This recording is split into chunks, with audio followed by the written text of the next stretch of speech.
a very disciplined, Mindset. almost robotic Yeah. mindset to get shit done. Like it's not because you're not always gonna feel like wanting to. No, and it's a lot of the times like, I don't feel like doing that. I don't feel like doing it. Yeah, exactly. So you're never gonna get yourself in the. Maybe like once out of the week you'll feel like you want to do. You actually Yeah. willing to do it, and then things come up, that even interrupt that day. I know. So timing is never gonna be perfect for you. So I feel that's like, exactly what it was like when I was studying for the bar. It's like just 2.5 months of just robot And I stuff. really feel it's even that case even when it's something you love doing too. Like Yeah. Yeah. even if I gave you the perfect job for something you would love doing, you're still gonna feel resistance. Oh yeah, there's still days where you're just like, I don't feel like doing it. I don't feel like doing it. Yeah. And so I'm trying to tell myself during the weekday, like I need to record songs, man. I need to record songs. I can't just. This is grind. I can't sit back and watch TV and all that stuff. No, I know. It's taking it for granted. Yeah, exactly. So I know. I need to start cooking.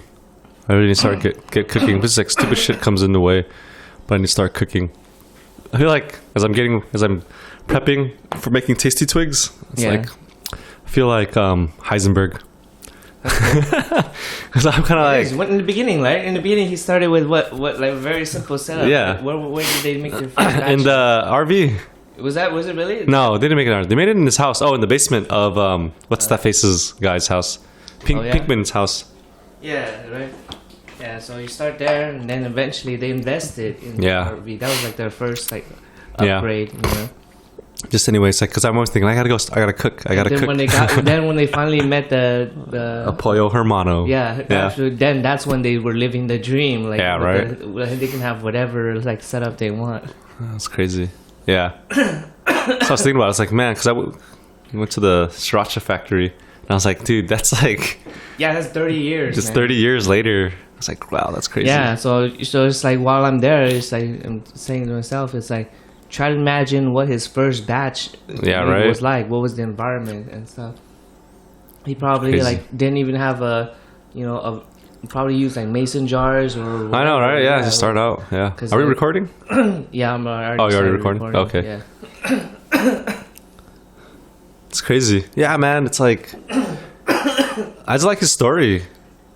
We're just going there, listening to the tour guide tell us his story about how he came in the 70s off of, like the immigrant fresh off the boat kind of thing. Yeah. And then early 80s started selling chili in Chinatown. He wasn't even selling Sriracha at the very beginning. He was selling like the two different sauces first. Yeah. And then later Sriracha became the more popular one. And that's when things started to blow up for him. I was like, man, that's such a crazy story. Yeah. Like that whole immigrant story. And this guy's like rags to riches. I don't know about rags, but basically, really just making it and doing. And he only sell 3 different chili sauces. But like when he started doing it, was he thinking like business mindset, like I'm doing to sell it, or was I don't know. She didn't say was it like I just want to, or was he just trying to share a product, or I don't know. Or maybe I think it's also partly like he didn't have anything else. He was like, I can make chili sauce, so I will just. I think he made some when he was in Vietnam prior. Okay. And so when he came here, he was like, I'm just gonna do that, sell that. I see. Man. Yeah, the Sriracha stories. I like that one. The other one I always go back to is the not vitamin water, but it's like the flavored water. Yeah. I don't know, but because I was watching NBC's like How I Made My Millions. Oh, okay. It's basically this lady.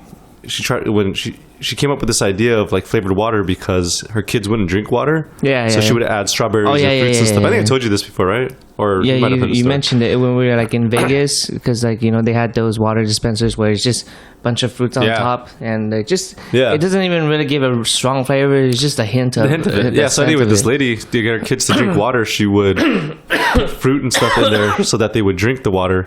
And then when the neighborhood kids would come over and hang out with that mom's kids, she'd feed the neighborhood kids this water too. And then when they go home to their parents, they're like, hey, mom, dad, I want this water. Yeah. The parents are like, what the hell are you talking about? And so the neighborhood kids' parents would call the mom, like, hey, what are you feeding our kids with this water thing? Yeah. She's like, oh, it's just basically fruit in water. And that's how I get my kids to drink water. She's like, the parents are like, wow, because my kids keep asking for this, Okay. And then from there, she's like, gold. This is like an idea that I can really try to sell and move forward with. And so she started to play around with the idea, bottled the water.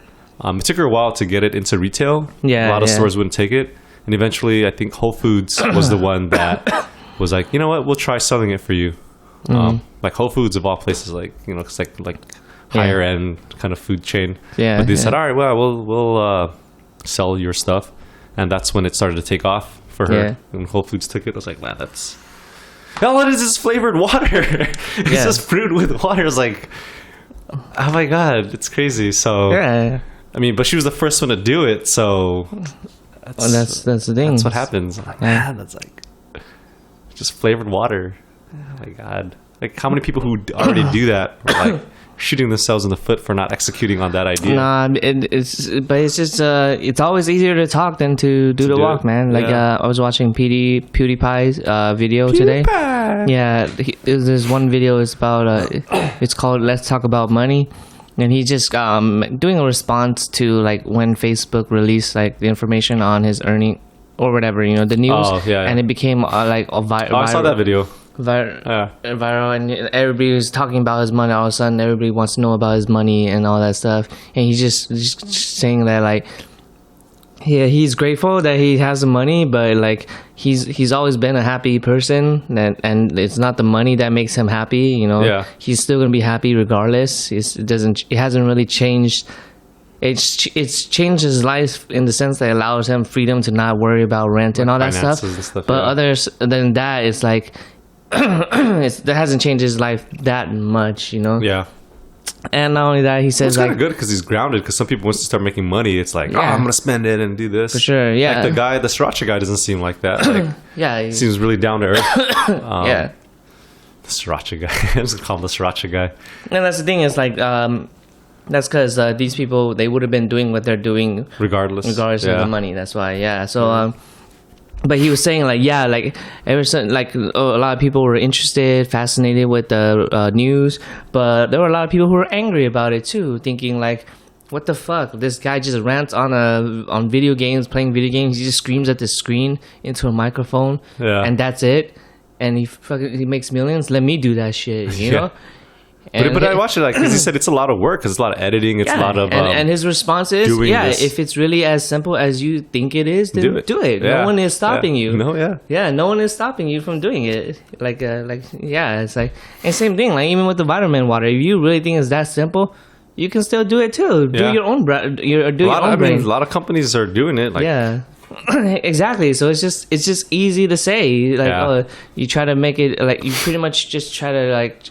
Chop it down to like less than what it actually is, but it's like the thing that we talked about. You know, it's like it's the glacier effect. People see only the 10% of the success, but they don't see like the 90% of the hard work that went into doing all that stuff. Like we just said at the start of this podcast, even when you're doing something you love, it's a fucking grind. Like even with PewDiePie playing video games and recording. You get any random person who's saying that he wants to be PewDiePie, you tell them, all right, you start tomorrow, day one. Start playing video games, record it. They're not gonna fucking do it, man. It's not. It's like I don't want to play video games anymore. Exactly, it's work. Let me have one of those too. Yeah, it's just when people start telling you, or like when you know you have to do something. When it becomes you have to do, you don't want to do it no more. Resistance in you, and it's not even like has to be necessarily like you have to do this and you don't want to do it. Let's say you do want to do it. All of that, you do want to play video games, you do want to record it, but you have to start doing it every day. You're not going to be able to do it. It becomes a chore. Because you only want to do it some days when you feel like it, you know? But it's the fact that you're able to get yourself to do it even when you don't feel like it. You know, like on Friday nights when all your friends are going out to the club or like to bars and telling you to come out, you know you have to do this. It's just a bunch of everything's just distractions from what you are supposed to be doing. That's crazy. But anyway, it's like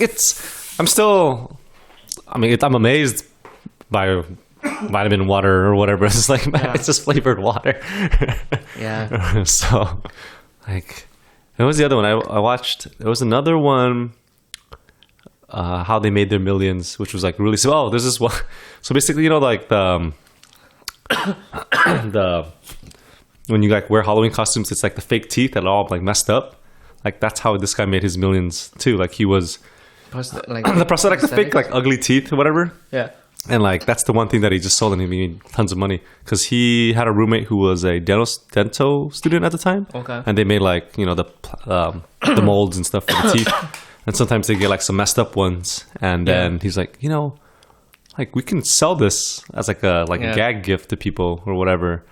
And then they played around with the idea for a while, and eventually was able to start selling a couple of them. He's just like made millions just off of this gag gift. But the thing was, like, for him, like, he didn't have any.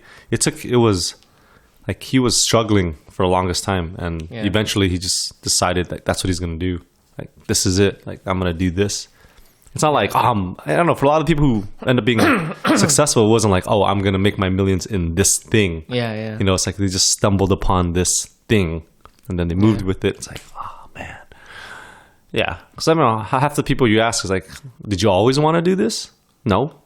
It's like you just end up doing it. Yeah. I asked a lot of the attorneys when I was kind of just informational interviewing people, like, did you always want to practice this area of law? Like, did you always want to be a litigator, or did you always want to do insurance defense? Like, nah, just kind of ended up doing it and just got good at it and just did it. And that's basically it. It's like, wow, okay. Not as exciting as like, I wanted to fight for justice, or I wanted to go do this. But it's like, I think most of the times it's just very practical, everyday type of story, rather than like, it was my dream to do this, blah, blah, blah kind of thing. So it's cool. But yeah, Sriracha Factory tour was fun. Yeah, it was fun. It doesn't smell like chilies until you get inside the factory, so that was exciting. I would be interested to see what goes on during the picking. During the summer when they have the chili pressing. Whatever. Should go back. Next year is it's the birthday of the guy. Yeah. Sriracha guy's birthday, and so they're gonna make a big old festival about it. And plus, it's the year of the rooster, right? Next year, the lady said. And plus, it's not that far away, so yeah. It's only 5 miles from where we live. Yeah. It's really cool. I'm gonna record an intro. Huh? Record an intro. What? An intro, because we don't have an intro to the... Okay. Yeah. This is BCF Talk, Sunday evening podcast with Johnny and... Kouang. Welcome to the 2016 edition of BCF Talk. This year, we got some fun, exciting stories for you guys. Well, we don't know what they are yet, but we will have some fun, exciting stories. It's been a while. We haven't posted anything in a couple weeks, but we're back, and we are excited to have you guys with us. Today is January 24th, Sunday, and we just recently came back from a trip to the Sriracha factory. The Sriracha factory. Correction. Huy Fong Foods Inc. Foods Inc. is the actual name. Yeah. It is a brand of Sriracha, probably the most popular brand. Yeah, rooster sauce, as some people call it. Yes, it's located in Irwindale, just 5 miles away from where we live. And we thought we'd take a visit to go see what's it like over there. Yeah, it's basically a giant factory with lots of blue barrels, and when you walk in, you smell the pungent odor of chili and garlic everywhere. Actually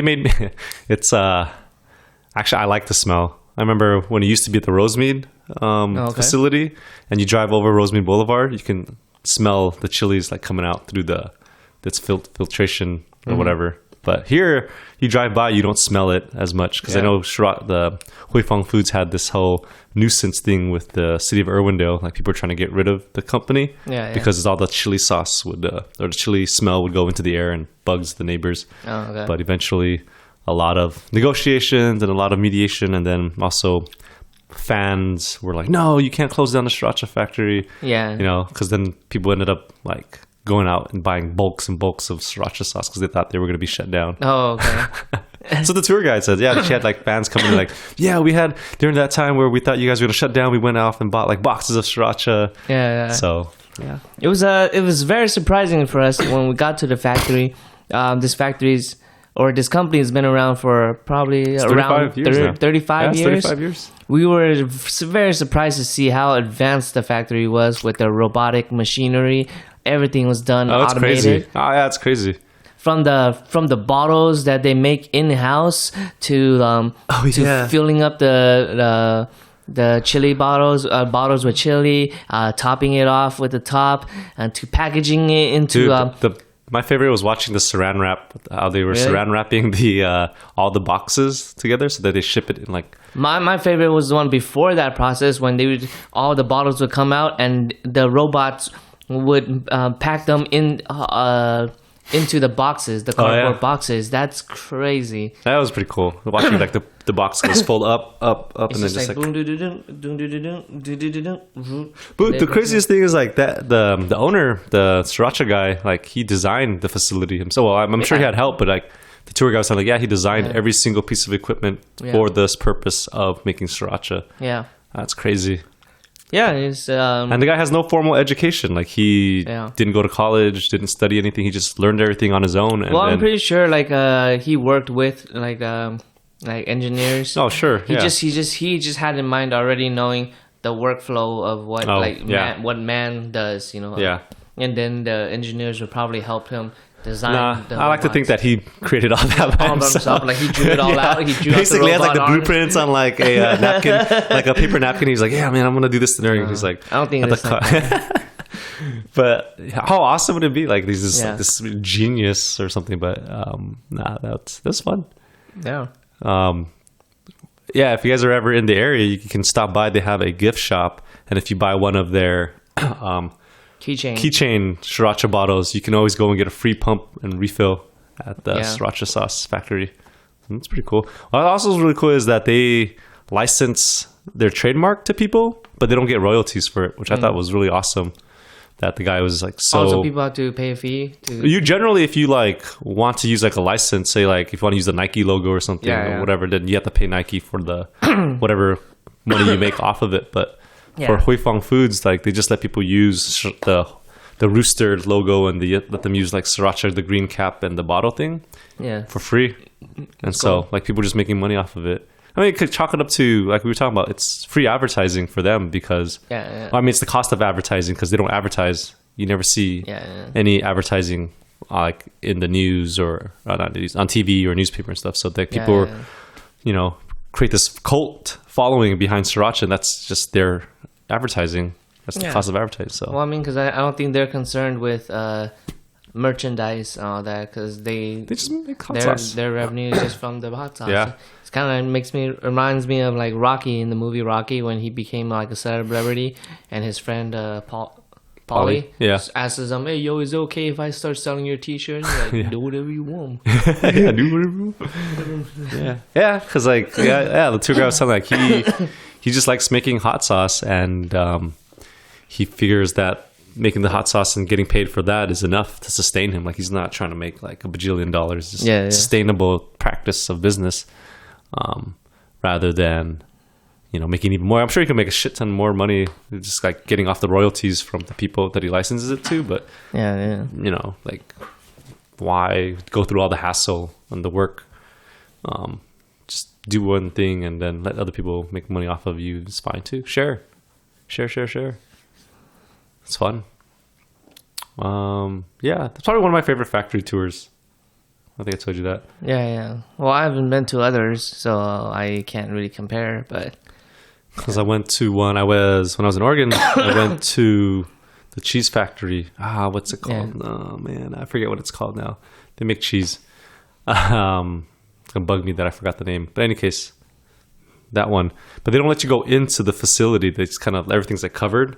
So you don't get to actually walk around in like the floor of the place. Here at the Sriracha factory, you actually get to walk on the floor and kind of, if you really wanted to, you can just go and touch things. But obviously they're not going to let you. But compared to other factory tours, this one was a lot more in person. And you get to smell everything, see everything. It's pretty cool. Yeah. So, if you guys have a chance, check out the Sriracha factory in Irwindale.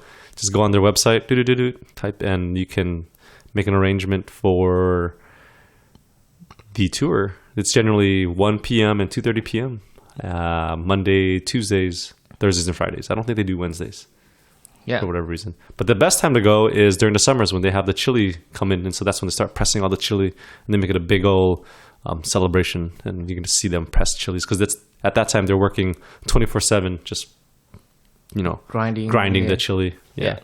Yep. It's definitely worth the trip. So make it out to the Huy Fong Foods Incorporated factory. For all you Sriracha fans out there, do it. For those who don't have no idea what Sriracha is, you need to find out. You're missing out. You're missing out.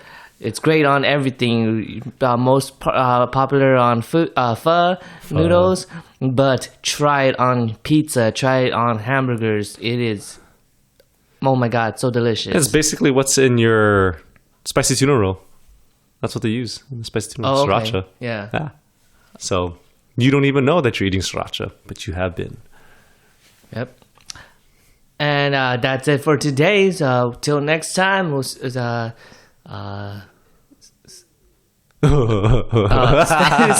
cool. Trying to close out with something cool. Oh, I'm forgetting. I don't even have a punchline. Whatever. All right. See you guys next week. See you guys next week. See you later, folks.